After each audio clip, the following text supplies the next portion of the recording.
继续来关心国内本土天狗热的病例，目前全台湾累积有478例，台南上多有398例。卫福部长许瑞元后礼拜将会亲身到台南甲云林来看疫情。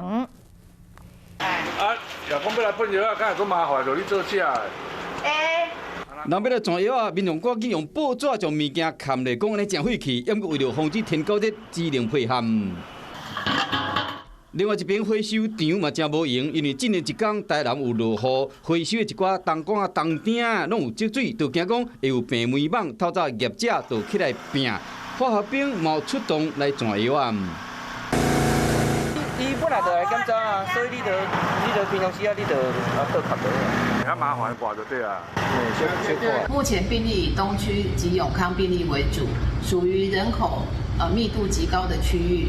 统计到昨为止，全台湾天狗热的病例，台南有398例，云林59例，高雄18例，台中2例，屏东县1例，总共478例，这是10年来同期上济。中央启动应变的机制，有哪样立委伫化工，疾管署副署长罗一军爱罗南。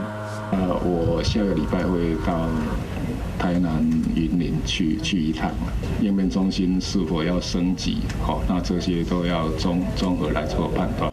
罗一军敢会罗南坐镇，目前也未确定。不过疾管署表示讲，逐天拢会针对天狗热的疫情开检讨会，随时做调整，要防止天狗热的疫情。Hello， 我是易景，想要抢先掌握最及时的新闻资讯吗？赶快按赞、订阅、开启小铃铛，锁定华视新闻的 YouTube 频道。